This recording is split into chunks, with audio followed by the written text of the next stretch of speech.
plane, I was number 16 or 17, and I was flying, and I was hoop, baby. I was, I thank God. Leon Spinks shocked the world when he beat Muhammad Ali, but the crown of a champion is heavy, and it slipped away. Fame vanished, fortune crumbled, and the battles he faced outside the ring hit harder than any punch. At 67, his story wasn't about glory, but survival. This is the hunting fall of a man who once ruled the boxing world. Growing up in the rough streets of St. Louis in the 1950s was tough.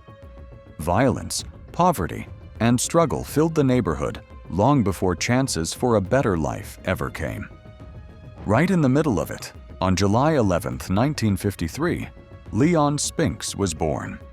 In those tough neighborhoods of St. Louis, kids didn't dream of fame or wealth. They dreamed of survival. For Leon, the boxing gym became more than just a ring. It was his refuge. What began as self-defense soon became his way out. Yet, no matter how hard he trained, life's struggles weighed heavy. Determined to escape the cycle, Leon made a choice that would change everything. He joined the Marines. For many people, the Marines are about discipline and survival. For Leon Spinks, it was a fresh start. He found strength, structure, and the chance to keep boxing. In one of his first Marine fights, a hard punch knocked out several of his teeth. Most fighters would see that as a big problem, but Leon wore it with pride. He smiled proudly, and that famous smile became his trademark. Even the great George Foreman couldn't help but notice. He once told USA Today Sports, "Leon Spinks had the greatest gift, the smile. No one took that away from him." And he was right. Leon's gap-toothed grin wasn't a flaw. It was a symbol. It made him unforgettable, even when life kept testing him. And those tests were just beginning. While he was in the Marine Corps, Spinks started getting noticed in amateur boxing. He wasn't just winning fights, he was collecting one championship after another.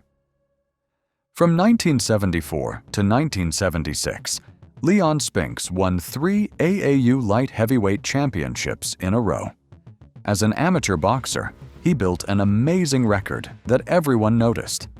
He earned a bronze medal at the first World Championships in 1974, a silver medal at the 1975 Pan American Games, and then his biggest victory, a gold medal at the 1976 Summer Olympics in Montreal.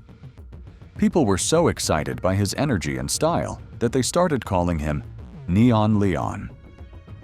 By the time he left Montreal, Spinks had already fought 135 amateur bouts, and yet, few would have called him polished or refined. He wasn't a technical genius. He was a brawler, a fighter whose heart and grit made him dangerous. But his toughness, his hunger, and that unforgettable smile, those were his weapons. And when he returned home from the Olympics, he wasted no time. He turned professional, packed on some pounds, and moved up to the heavyweight division. He didn't know it then, but this move would lead him into the most important moment of his life. Because after only 7 professional fights, Leon Spinks suddenly found himself in line to fight for the heavyweight championship of the world. And not just against anybody, against the greatest, Muhammad Ali. It was February 1978 at the Las Vegas Hilton. The world couldn't believe it. How could a newcomer, with only 7 pro fights and not even an undefeated record, be stepping into the ring with Ali? Everyone said the same thing. Spinks was a soft touch, a tune-up, a sacrificial lamb for the champ. But life took a very different turn. That night, Spinks delivered one of the biggest upsets in boxing history. Ali, the first man to win the heavyweight championship 3 separate times, the man who had defended his title 19 times, the legend who always seemed untouchable, was beaten. Spinks fought harder, kept going longer, and by the end of the fight, Ali's face was marked with bruises and swollen. It was one of the very few times the great Muhammad Ali left the ring looking defeated, and Leon Spinks was the man who did it. In just his 8th professional fight, Leon Spinks became the heavyweight champion of the world, the only man to ever take a title from Ali inside the ring. The upset was so shocking that the Ring magazine named it both Fight of the Year and Upset of the Year. They even gave Spinks the Progress of the Year award. Leon's life changed almost overnight. He went from being a Marine with big dreams to one of the most famous fighters in the world. Suddenly, everyone wanted his attention.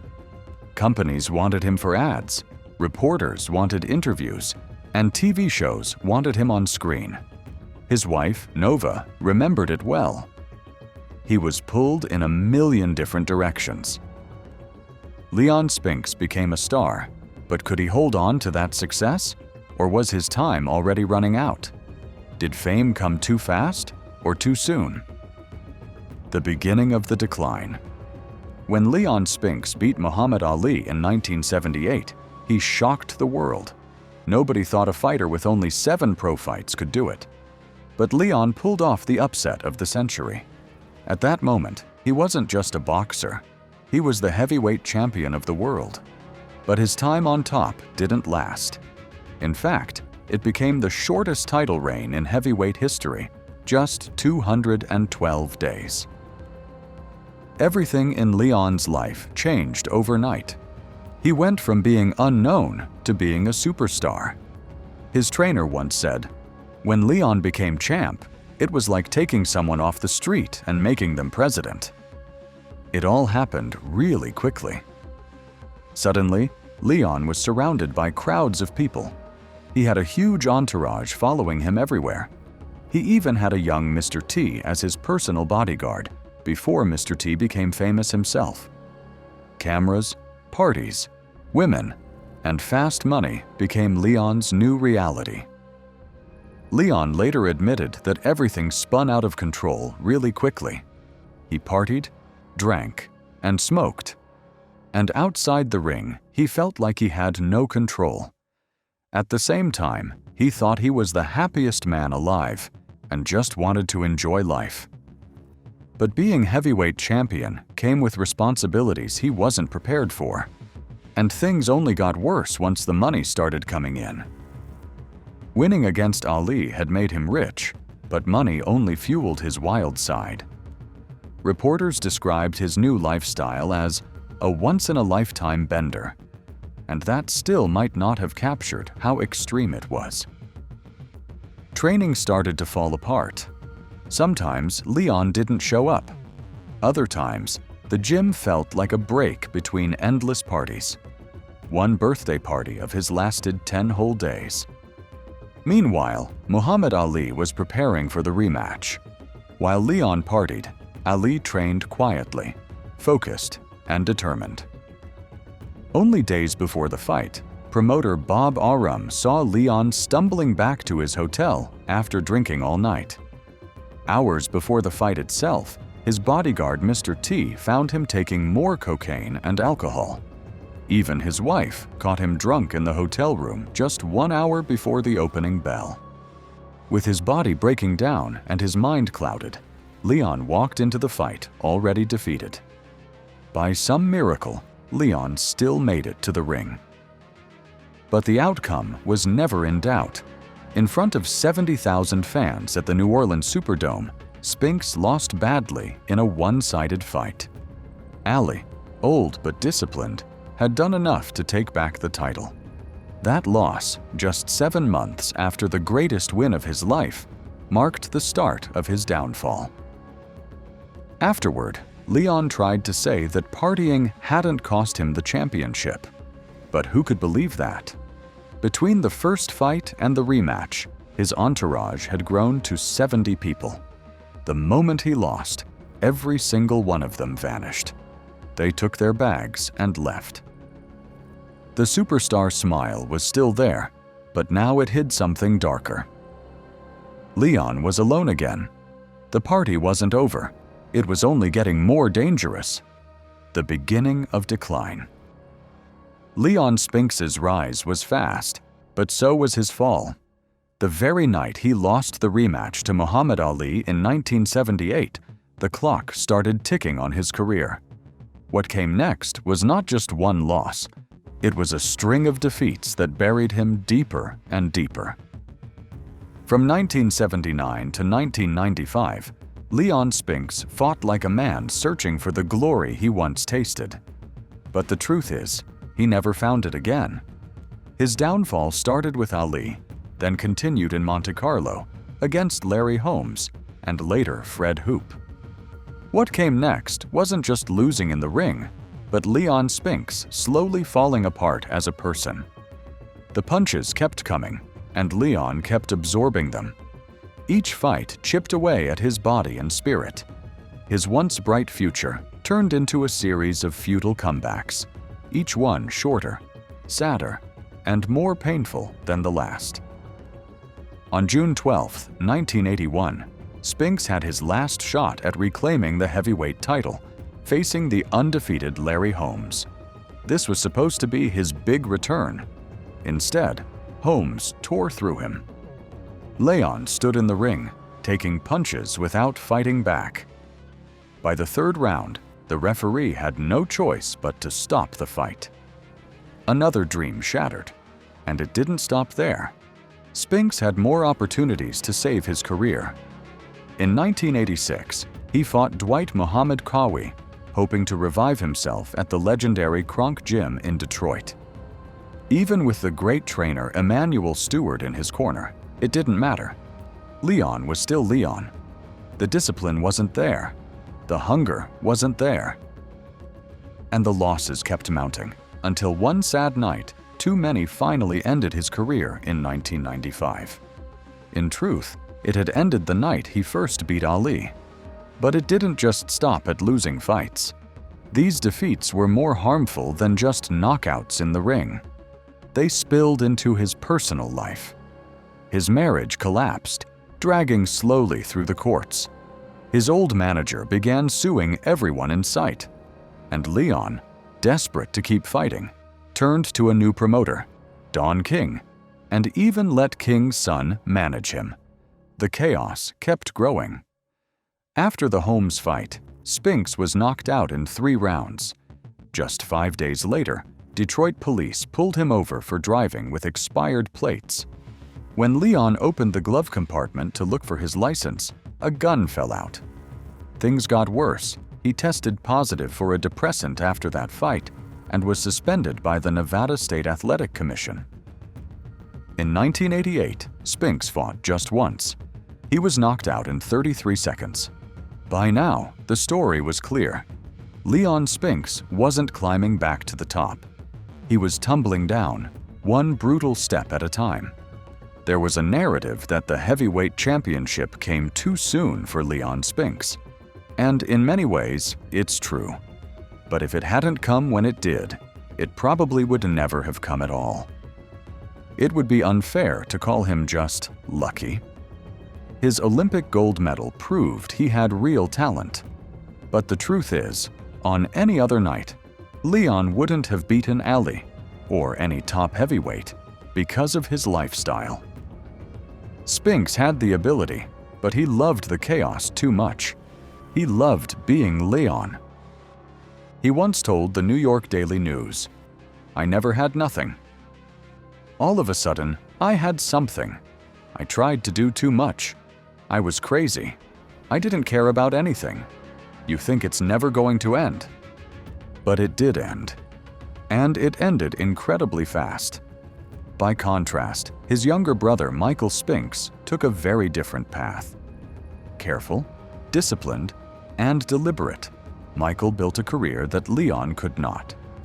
In 1985, Michael defeated Larry Holmes in a 15-round unanimous decision, becoming the first light heavyweight champion in 77 years to win the heavyweight crown. While Leon burned out chasing parties and comebacks, Michael cemented his place in boxing history. The two brothers had the same talent, but not the same discipline. And that made all the difference. For Leon, the fall was complete. The same man who shocked the world by beating Muhammad Ali would spend the rest of his life chasing a glory that slipped away far too soon. Life after the ring. Leon Spinks had been to the very top of the boxing world. He was the man who shocked Muhammad Ali, the man who held the heavyweight crown. But just a few years later, he wasn't fighting for belts. He was fighting to keep the lights on. The defeats in the ring didn't just cost him his pride, they cost him everything. By the late 1980s, Spinks's finances were in ruins. After one fight, he tested positive for an unspecified depressant and was suspended by the Nevada State Athletic Commission. Instead of a big comeback payday, he got bills, fines, and the humiliation of another suspension. It didn't stop there. He had been evicted from his home for missing mortgage payments. The house was gone. Even his storage locker was gone. He missed payments, and his possessions were auctioned off. And just when it seemed things couldn't get any worse, another blow arrived. The IRS showed up. Uncle Sam wanted his cut. Leon owed $128,000 in back taxes. In court, he revealed the sad truth.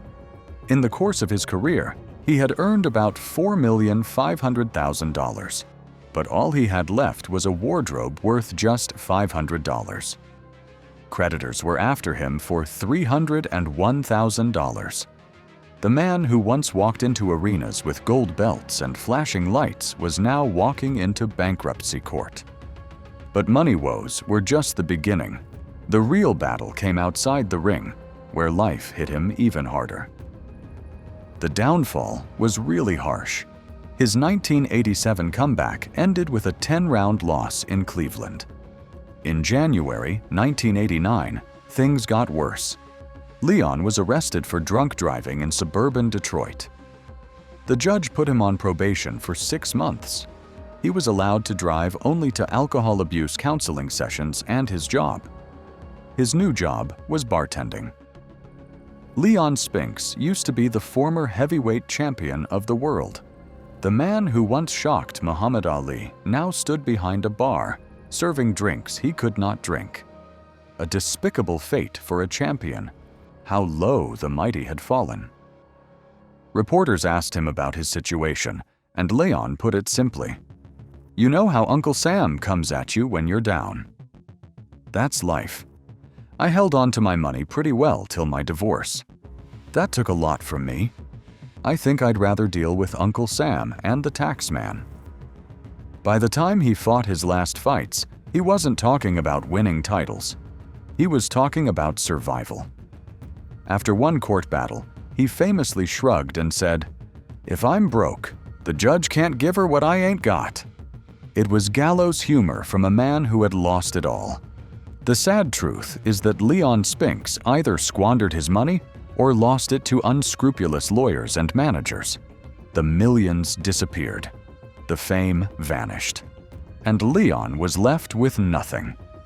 And by the late 1990s, it was worse than anyone could have imagined. Media reports revealed that Spinks was sometimes living in a homeless shelter in East St. Louis. A world champion reduced to standing in line for a bed. In between shelters, he took whatever jobs he could find. Minimum wage, random shifts, anything to scrape by. What happened next was the most heartbreaking detail of all. By 2005, Leon Spinks was living in Columbus, Nebraska. The man who once stood on top of the boxing world was now working as a janitor at a YMCA and flipping burgers at McDonald's. How could a world champion fall so far financially? People asked. How could someone who made millions end up with nothing? The answer wasn't simple. Some of it was reckless spending, parties, drugs, alcohol, entourages. Some of it was bad management, shady promoters, and lawyers who took more than they gave. And some of it was just life, hitting harder than any opponent ever could. Leon Spinks' story became a warning, a tragic example of what happens when fame and fortune disappear overnight. Once the heavyweight champion of the world, Leon now swept floors for a paycheck. Once a man cheered by millions, he was now anonymous, surviving in small-town America. The fall was complete. Family, personal struggles, and final years. Boxing is a sport built on toughness. Every fight is about testing the limits of the human body. But those limits don't last forever. The punches add up. The pain catches up. And for Leon Spinks, it was no different. Years inside the ring began to show their price. By his 50s, Leon was no longer the smiling young champion the world remembered. His speech had slowed, his memory had faded, and doctors revealed he was suffering from brain damage. The once quick fighter now struggled with slurred words and confusion, signs of dementia brought on by the punishment he had taken across decades of fighting. And the decline wasn't only in his mind, his body was breaking down too. In 2014, Leon underwent 2 emergency abdominal surgeries. Each one was a fight in itself, but the real battle was only beginning. By 2019, the news got worse. Leon Spinks was diagnosed with advanced prostate cancer. The disease didn't stop there. It spread to his bladder, making everyday life harder and harder. He became wheelchair-bound at times, unable to walk without help. A feeding tube replaced normal meals. The man who once stood tall in the center of the ring now leaned on his wife, Brenda, for almost everything. For fans who remembered him in his glory, it was heartbreaking to see. The fearless warrior who had beaten Muhammad Ali was now fragile, trapped in a body that no longer matched his spirit. In 2012, doctors had already found shrinkage in his brain. By the time cancer came, the damage was doubled. Still, Leon kept his trademark grin. Even as his health faded, he never gave up hope. His wife once explained that despite everything, the wheelchairs, the tubes, the endless hospital visits, Leon never threw in the towel. But the fight was one he couldn't win. In December 2020, he was admitted to a hospital in Henderson, Nevada. 2 months later, on February 5, 2021, at the age of 67, Leon Spinks passed away. His death left a heavy shadow, not only over boxing, but over his family. For the Spinks family, tragedy was not new.